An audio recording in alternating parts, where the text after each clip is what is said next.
मला एक सुरुवातीला पत्रकार परिषद सुरू करायच्या अगोदर मला आपल्याला सर्व पत्रकारांना एक गोष्ट सांगायची आहे. आपल्या टेलिव्हिजन चॅनलवरती आपण लोकांनी कसं वागावं हे जे सांगता, तर ते आपण कधी वागणार आहात?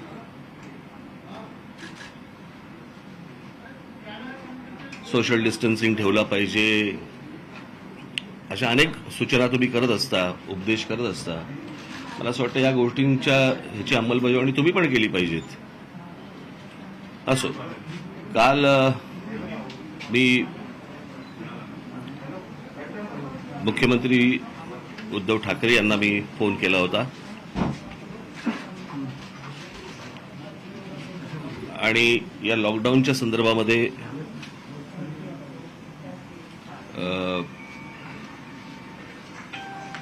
मी भेटीची विनंती केली होती त्यांना. परंतु त्यांचा मला फोन आला की त्यांच्या आजूबाजूला अनेक लोक हे कोविडने पॉझिटिव्ह आहेत आणि त्याच्यामुळे तेही स्वतः क्वारंटाईन त्यांनी स्वतःला करून घेतलेलं आहे. त्याच्यामुळे झूमवरती आपल्याला जे विषय असतील ते बोलता येतील. जर प्रत्यक्ष भेटलो असतो तर तिथेच प्रत्यक्ष आपली भेट झाली असती आणि मग काय बोलणं झालं हे मला तेव्हा सांगता आलं असतं. परंतु झूमवरती बोलणं झाल्यामुळे आम्ही दोघेच जण असल्यामुळे आमच्या दोघांमध्ये काय संभाषण झालं किंवा मी काय त्यांना सूचना केल्या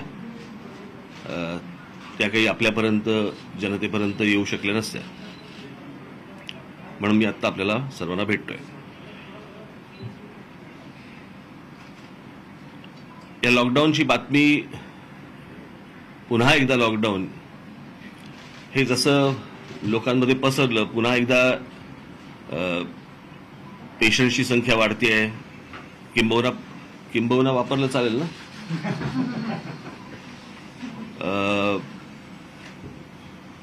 आधी जो कोविड आला त्याच्यापेक्षा मोठी लाट ही आत्ताची म्हणता येईल की सर्वाधिक पेशंट्स हे आत्ताच्या या लाटेमध्ये आहेत.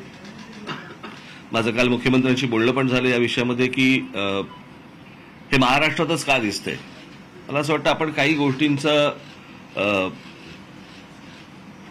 खऱ्या गोष्टी काय आहेत ह्या पण आपण लोकांसमोर मांडणं आवश्यक आहे, गरजेचं आहे.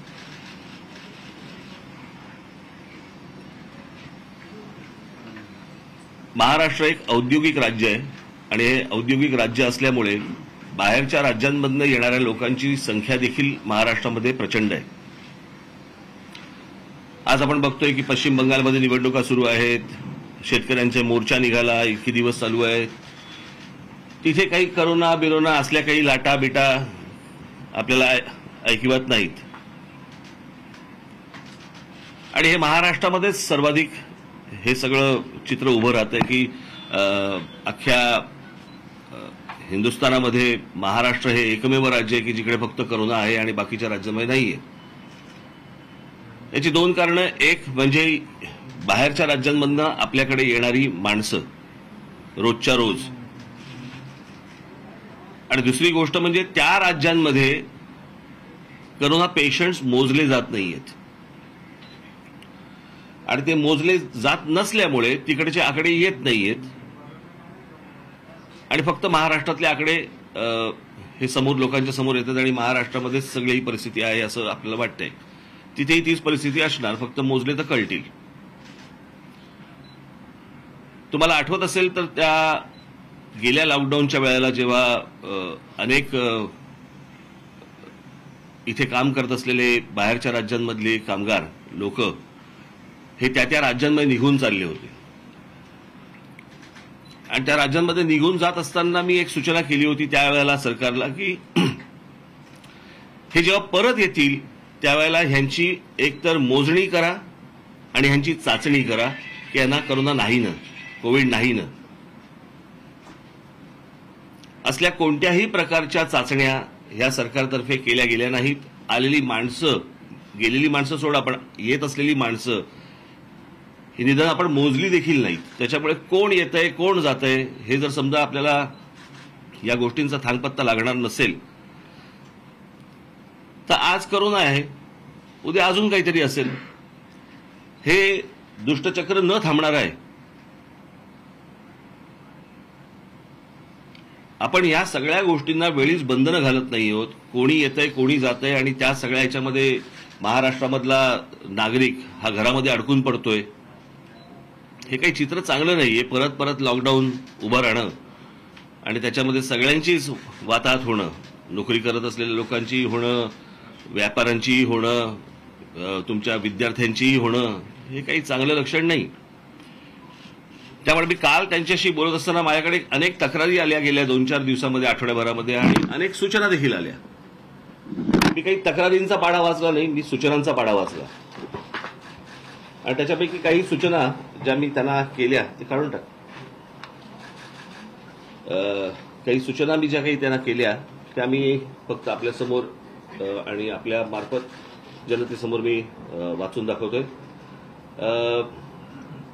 पहिला विषय होता उत्पादनाबाबत, की ज्या स्मॉल स्केल इंडस्ट्रीज आहेत, मोठ्या जर उद्योग कारखाने मोठे आहेतच, त्यांना परवडू शकतं, परंतु जे छोटे व्यापारी आहेत, छोटे कारखानदार आहेत, त्यांना उत्पादन चालू ठेवायला सांगितलेलं आहे, पण विक्री करायची नाही म्हणून सांगितलंय. आता उत्पादन करून जर विक्री होणार नसेल तर ते उत्पादन कशासाठी करतील, आणि केलेलं उत्पादन त्यांनी ठेवायचं कुठे? आणि म्हणून मी त्यांना सांगितलं की आठवड्यातून ही जी दुकानं आहेत जिथे विक्री होऊ शकते, हे आठवड्यातून किमान 2 ते 3 दिवस ही तुम्ही किमान उघडी ठेवली पाहिजेत. जर ते उत्पादन करत असतील तर त्यांना याची विक्री पण झाली पाहिजे, तर त्या उत्पादनाला काहीतरी अर्थ आहे. आणि म्हणून हे जे सगळे छोटे व्यापारी आहेत यांना आठवड्यातून किमान 2 वेळा किंवा 3 वेळा तरी दुकानं उघडी ठेवण्यासाठी तुम्ही मुभा द्यावी. दुसरी सूचना होती म्हणजे बँकांची जबरदस्ती.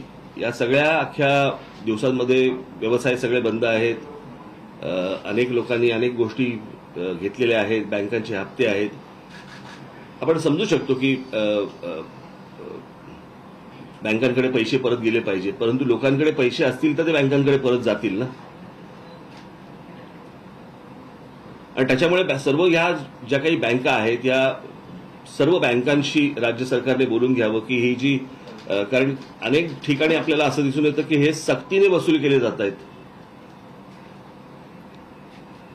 तर आता हे 30 मला असं वाटतं एप्रिलपर्यंत आहे ना, हे 30 एप्रिलपर्यंत आहे. तोपर्यंत लोकांनी काय करायचं, हप्ते कसे भरायचे, तर त्याबाबत तुम्ही बँकांना सूचना द्यावीत. तिसरा विषय होता वीज बिलासंदर्भामध्ये, की सरसकट लॉकडाऊन काळात वीज बिल माफ करणे.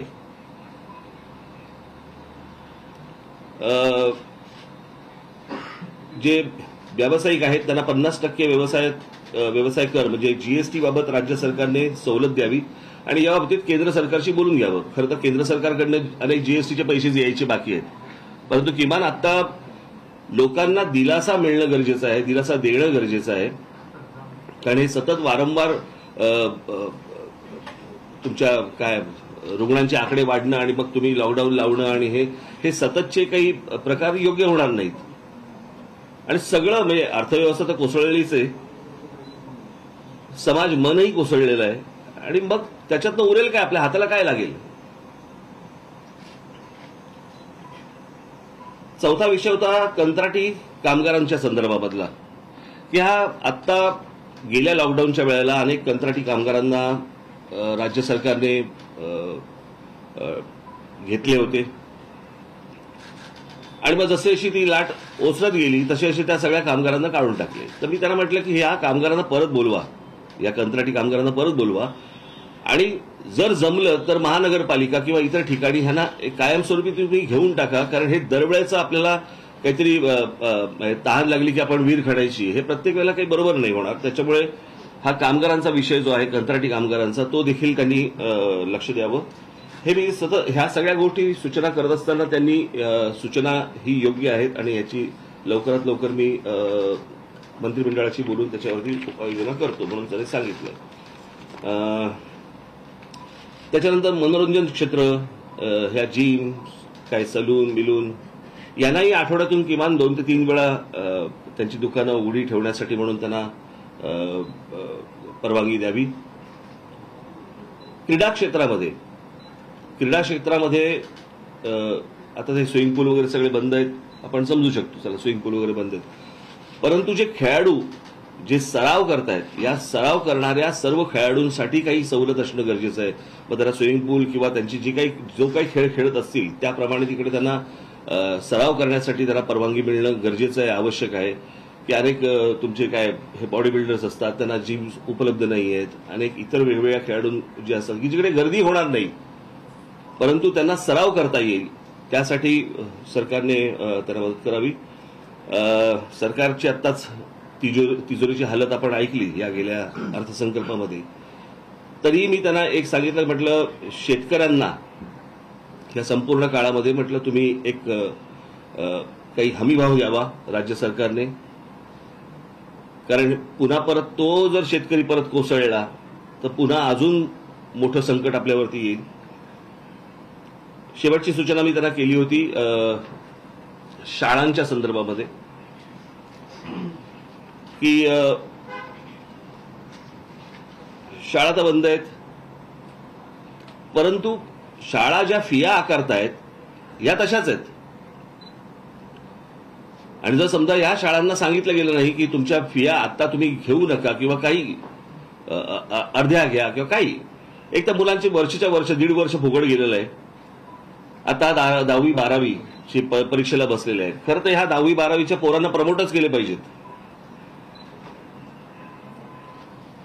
यांच्या परीक्षा न घेता यांना पुढे ढकलले पाहिजेत. कारण ते कोणत्या मानसिकतेमध्ये असतील, काय असतील, आपल्याला काही कल्पना नाही. ही सगळी लहान मुलं, आपल्याही आयुष्यामध्ये असं पहिल्यांदाच असं घडतंय आणि ते तर लहान आहेत पोरं. ती कुठून अभ्यास करणार आहेत, काय करणार आहेत, कशी 10वीच्या परीक्षा देणार आहेत, कशा 12वीच्या परीक्षा काय करणार आहेत, त्याचा काय रिझल्ट येणार आहे, काहीच माहित नाही. आणि म्हणून मी राज्य सरकारला विनंती करेन की ह्या 10वी 12वीच्या ज्या मुलं आहेत यांना जसं खालच्या विद्यार्थ्यांना जसं प्रमोट करतात तसं 10वी 12वीच्या विद्यार्थ्यांना पुढे तुम्ही ढकलावं. त्याच्यामध्ये शाळा ज्या आहेत, शाळांमधले जे कर्मचारी आहेत, शाळांना पैसे येत नाहीयेत, उद्या शाळांमधले जे काही कर्मचारी आहेत यांना शाळा पगार कुठून देणार आहे. सो जसा विद्यार्थ्यांचा विचार फियांच्या संदर्भामध्ये राज्य सरकारने करावा तसाच शाळांचा देखील विचार हा राज्य सरकारने केला पाहिजे. अशा काही महत्वाच्या सूचना मी काल मुख्यमंत्र्यांना केल्या आणि त्याच्यावरती त्यांच्याकडनं मला ऐकायला तरी मला गोष्ट पॉझिटिव्ह दिसली की ते याच्यावरती तात्काळ कारवाई करतील, या गोष्टीमध्ये लक्ष घालतील. राज्य सरकारमधल्या इतर मंत्र्यांशी बोलून त्याच्यामध्ये काही लोकांना सूट मिळेल अशी मला अपेक्षा आहे. साहेब, प्रश्न असा आहे की आपण आता पूर्ण कोविड काळामध्ये पॉझिटिव्ह येणं ह्याच्या खूप पलीकडे गेलो आणि जे लोक गंभीर आहेत त्यांना वाचवण्याचं काम सरकारनं केलं पाहिजे. पण जे मेडिकल इन्फ्रास्ट्रक्चर आहे ते आधीपासून लिमिटेड होतं, तेही एका वर्षात उभारलं गेलं नाही. खरं हे हो, अर्थातच, कारण हे तुम्हाला ही लक्षणं दिसायला लागली साधारणपणे जानेवारी एंडच्या पासून तुम्हाला ही परत लक्षणं दिसायला लागली. आणि दिसायला लागल्यावरती तात्काळ याच्यावरती राज्य सरकारने, महानगरपालिकांनी याच्यावरती काही त्या दृष्टिकोनातनं पावलं टाकणं आवश्यक होतं. की लगेच अगदी एवढी लाट येईपर्यंतची वाट बघण्यात काही अर्थ नव्हता त्या गोष्टीला. आणि मागच्या वेळेला जसं केलं होतं आणि तो जो काय खर्च झाला असता आम्ही दुर्लक्ष केलं असतं. कोणाला कंत्राट दिली, कोणाला काय केलं, परंतु लोकांना किमान बेड तरी मिळाले पाहिजे होते. आज सगळ्या हॉस्पिटल्समध्ये जर परिस्थिती तुम्ही बघितली तर आज जवळपास सगळी हॉस्पिटल्स बेड्स देत नाहीयेत, बेड्स असून देत नाहीयेत. जर कोणी कोविड पेशंट गेला, म्हणजे मी आत्ताच माहिती घेत होतो की अनेक ठिकाणी हॉस्पिटलमध्ये गेलेले पेशंट एकेका हॉस्पिटलमध्ये 2-3 दगावले की बेड्स मिळाले नाहीत म्हणून. आणि हॉस्पिटलकडे बेड्स असताना जर समजा ते युटिलाइज होत नसतील, जर ते वापरले जात नसतील, ही हॉस्पिटल करायची काय. एक तर ही महानगरपालिकांच्या जमिनींवरती उभी आहेत. महानगरपालिकांचं पाणी, वीज, राज्य सरकारच्या सगळ्या सवलती यांना सगळ्या गोष्टींच्या मिळत असतात. आणि त्याच्यानंतर जर ज्या वेळेला तुम्हाला राज्यावरती ज्या वेळेला संकट येतं त्यावेळेला ह्यांनी हात पुढे नको करायला. मला ते तिकडे ठाण्याच्या एका कुठचं अपोलो हॉस्पिटल का काहीतरी तिकडे ग्लोबल हॉस्पिटल, तिकडे किती बेड्स दाखवत आहेत? 1000 बेड्स आहेत दाखवत आहेत, आणि कोणी गेलं तर म्हणतात की तिकडे बेड्स नाही आहेत, आणि 200-250 बेड्स रिकामे आहेत. मग तर विचारपूस केली तर कळतं. मग आमदार फोन करतात, त्यांना बेड द्यायला लागतात, नगरसेवक फोन करतात, त्यांना बेड द्यायला लागतात. अरे ह्याला काय अर्थ आहे? म्हणजे जो सर्वसामान्य नागरिक जो तिकडे जाणार, तिथे तो म्हणणार की बाबा मला ताप आलाय, मला आता तुम्हाला बरं वाटत नाहीये, म्हणजे त्याला बेड नाही मिळणार.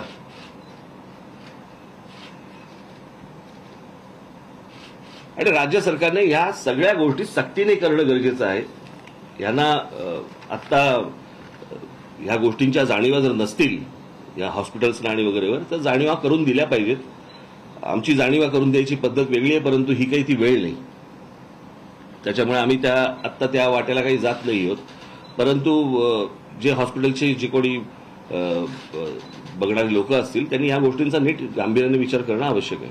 तसं तुम्ही महत्वाचा मुद्दा सांगितला, 10वी आणि 12वीच्या विद्यार्थ्यांना सरसकट वर्गोन्नती देण्यात यावी, जसं आतापर्यंत दिली. पण याच्यामध्ये मुद्दा असा झाला, पालक संभ्रमामध्ये आहेत, कारण त्यांनी मुलांची तयारी 1.5 वर्षाच्या ह्याच्यामध्ये प्रायव्हेट ट्युशन्सवर खर्च करून त्यांना जास्ती तयारी करून घेतली होती. थोडासा होता याच्यामध्ये. तुम्हाला आखुडशिंगी, बहुदुधी, कमी चारा खाणारी गाय अशी कधीच मिळत नाही. तुम्हाला कुठेतरी काहीतरी गोष्टींवरती थांबावंच लागतं. म्हणजे तुम्ही ट्युशन्स क्लासेसला दिलेल्या फिया बघायच्या आहेत का? उद्या तुमच्या डोक्यावर मुलांच्या मनावरती झालेल्या परिणामामुळे जर समजा कमी मार्क पडले तर त्याच्यानंतर परत बोंबलायचं. काहीतरी एक गोष्ट आपण बघितली पाहिजे ना. गेल्या वर्षभरात आपण काहीच शिकलो नाही असं वाटतं आपल्याला. राज्य सरकारने जी परिस्थिती गेल्या वेळेला होती, राज्य सरकार सुद्धा पूर्ण विसरलं की कोविड पुन्हा येऊ शकतो. नाही, नुसतं हा एकट्या राज्य सरकारवरती पण बोलून चालणार नाही. हा देशाचा विषय आहे.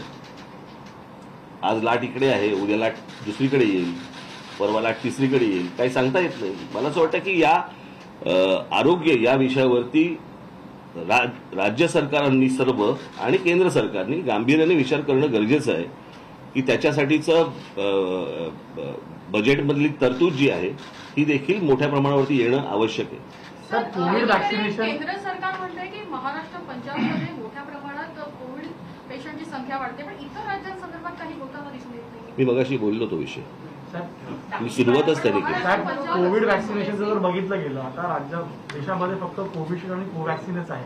मॉडर्ना, फायझर सारख्या ज्या इम्पॉर्टंट वॅक्सिन्स आहेत त्याला ट्रायल कम्प्लीट झालेलं आहे, त्यांना केंद्र सरकार परवानगी देत नाही. आता तर वॅक्सिनेशन वाढवलं पाहिजे, तर त्यांना परवानगी नाही दिली पाहिजे. ते मला इतक्या टेक्निकल गोष्टीमध्ये मला काही कल्पना नाही की केंद्र सरकारने का नाही म्हटलंय आणि बाकीच्यांना का हो म्हटलंय, मला याची कल्पना नाही. परंतु वॅक्सिनेशनची प्रोसेस वाढवणं मोठ्या प्रमाणावरती करणं ही आवश्यक आहे, यामध्ये काही दुमत नाही. आणि त्याला वयाचं बंधन नसावं वॅक्सिनेशनसाठी, हेही मला असं वाटतं गरजेचं आहे. सर, 10वी-12वीच्या विद्यार्थ्यांबरोबरच एमपीएससी आणि इतर विद्यार्थी जे हो. आहेत तर त्यांच्याकडे त्यांच्या तर परीक्षा किती वेळा पुढे ढकलल्या. त्यांच्याकडे सरकारचं दुर्लक्ष होतंय का, आणि सरकारने याबद्दल किती म्हणजे काय निर्णय घेणं अपेक्षित आहे लवकर? मला पण आता कळेन असं झालं नक्की लक्ष कशावरती द्यायचंय. सरकारने तर दिलंच पाहिजे. आणि मुलांची वय वाढतायत, जशी वय वाढतायत तशी त्यांची त्या परीक्षांना जाणं कमी होणार, म्हणजे ते देऊ नाही शकणार परीक्षा. सगळीच गोंधळाची परिस्थिती आहे. मला कोणाकडे याचं उत्तर आहे नाहीये मला माहित नाही, परंतु किमान आरोग्य या विषयावरती तरी आता सरकारने, राज्य सरकारने आणि केंद्र सरकारने फोकस देणं त्याच्यावरती गरजेचं आहे. सर, कंत्राटी कामगारांना काढलं गेलं आणि त्यावेळेस तुमच्या पक्षाकडनंही आंदोलनं केली गेली होती, त्यांच्यावर गुन्हे दाखल केले गेले होते. तर सरकारला ऍडवाइसच बरोबर मिळत नाहीये, कारण त्यांना वाटतं दुसरी लाट येणार नाही यासाठी सगळं केलं गेलं, प्रिपरेशन नव्हतं. आपल्याला दिसतंय त्याप्रमाणे प्रिपरेशन दिसत नाहीये. आता ते ऍडवायझर कोण आहेत आणि किती आहेत आपल्याला काही याची कल्पना नाही, परंतु जमिनीवरती आपल्याला दिसताना या गोष्टींची तयारी नाही हे आपल्याला दिसतंय. कल अनिल देशमुख ने इस्तीफा दे दिया, आपको लगता है कि सीबीआई का ऑर्डर आया है उसके बाद गड़बड़ी में सरकार एक्शन में आई? कसं आहे, अनिल देशमुख त्या दिवशीची पत्रकार परिषद जर समजा तुम्ही माझी नीट ऐकली असेल किंवा तुम्ही जर आला होतात की नाही मला कल्पना नाही, किंवा पाहिली असेल, तर माझ्यासाठी अनिल देशमुख हा महत्वाचा विषयच नव्हता. महत्वाचा विषय होता की मुकेश अंबानींच्या घराखाली पोलिसांनी बॉम्बची गाडी ठेवली, त्याची चौकशी होणार आहे का? उद्याने राजीनामा दिला, चौकशी सुरू झाली, मग नंतर तुम्ही विसरून गेलात, तुमच्या बातम्या बंद झाल्या, मग लोकांनी सगळ्याच विसरून जाणार. विषय तो नाहीये. विषय हा आहे की ती बॉम्बची गाडी पोलिसांनी ठेवली, ती कोणाच्या सांगण्यावरून ठेवली. मी त्या दिवशी म्हटलं की पोलीस कोणीतरी सांगितल्याशिवाय अशा प्रकारचं कृत्य करणार नाहीत. त्याच्यामुळे चौकशी ही अनिल देशमुखांची तर होईलच, पण चौकशी ती झाली पाहिजे की बॉम्बची गाडी ठेवली कोणी, जिलेटिन असलेली गाडी ठेवली कोणी. आपण तिसरीकडे चाललोय आणि दरवेळेच आहे. प्रत्येक वेळेला एखादा विषय ज्या वेळेला येतो मग त्याला फाटे फुटत जातात. म्हणजे मला एक मागच्या वेळेला मला सांगायचं राहून गेलं तुम्हाला. आमची एक परिचयाची व्यक्ती आहे, त्याला काहीतरी गाणं गायचा मूड येतो आणि मग ते गाणं गायला सुरुवात करतात. आणि गाणं गायला सुरुवात केली की मग ते तान देतात जोरात, आणि ती तान इतकी जाते, इतकी पुढे जाते, इतकी जाते, नंतर ते मूळ गाणं विसरतात. आणि बाजूच्याला विचारतात कोणसा गाणं गा रहा था, मग आम्ही सांगायचं हे गाणं गाताय तुम्ही, अच्छा अच्छा मग हे गाणं.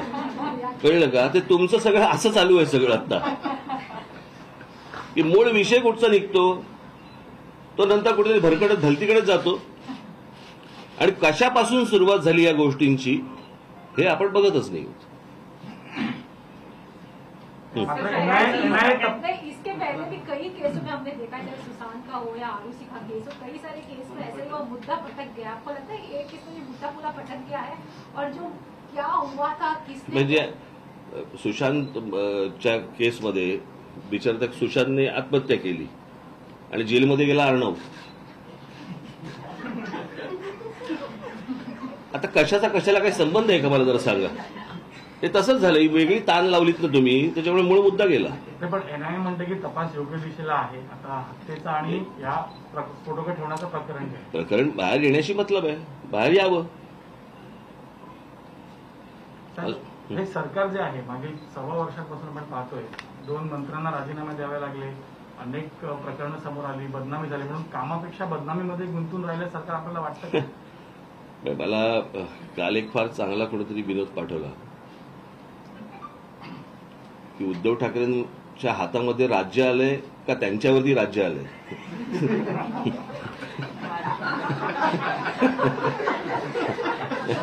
हातामध्ये राज्य आलंय का त्यांच्यावरती राज्य आलंय. सर, आता 30 तारखेपर्यंत हे कठोर निर्बंध आहेत, परंतु शासनानं ते फ्लेक्झिबल ठेवले आहेत. वाटलं तर ते कदाचित मध्ये कडक करू शकतात किंवा त्याच्यात काही शिथिलता आणू शकतात. जर याच्यापेक्षा निर्बंध कठोर झाले तर तुम्ही दिलेला पाठिंबा काढून घेणार या कठोर निर्बंधांना? नाही, मला कळलं. 30 एप्रिलपर्यंत हे सगळे नियम लागू आहेत, पण शासनानं हे नियम फ्लेक्झिबल ठेवले आहेत. म्हणजे त्यांना वाटलं तर ते याच्यापेक्षा कठोर करू शकतात. मागच्या वेळेला जेव्हा लॉकडाऊन झाला त्यावेळेला लोकांनी हा लॉकडाऊन अंदाज नाही आला, परंतु पोलीस आणि इतर सगळ्या गोष्टींच्या सक्तीनंतर तो बराचसा पाळला गेला, बऱ्यापैकी पाळला गेला.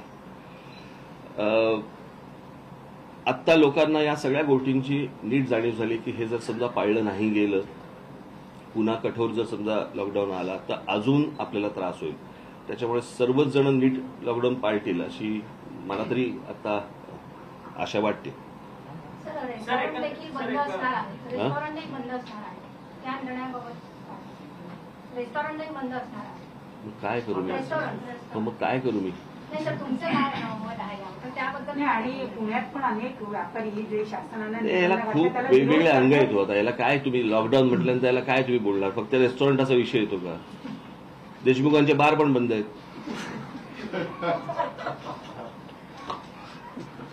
सरकार गृहमंत्री अनिल देशमुखांचं डिपेंड करायला शरद पवार साहेब समोर येतात, 2दा पत्रकार परिषदा घेतात त्यांच्या संदर्भातल्या, आणि आता पुन्हा त्यांना आता राजीनामा द्यावा लागतोय नैतिकतेच्या मुद्द्यावरून. त्यांची नैतिकता उशिरा सुचली आहे का? आणि एकंदरीत शरद पवारांचं हे अपयश आहे. कसलं अपयश याच्यामध्ये? त्यांनी राजीनामा दिला. नाही, कसं आहे, या सगळ्या याच्यामध्ये तुम्ही थोडासा वेळ देणं पण गरजेचं आहे. की एक काय तो कोण कमिशनर होता? परमबीर सिंग यांना 100 कोटीचा साक्षात्कार त्यांना काढल्यावरती का झाला? आणि समजा काढलं नसतं तर ते ही गोष्ट बोलली असते का? तर ती गोष्ट तपासून घेणं पण तितकीच गरजेची आहे.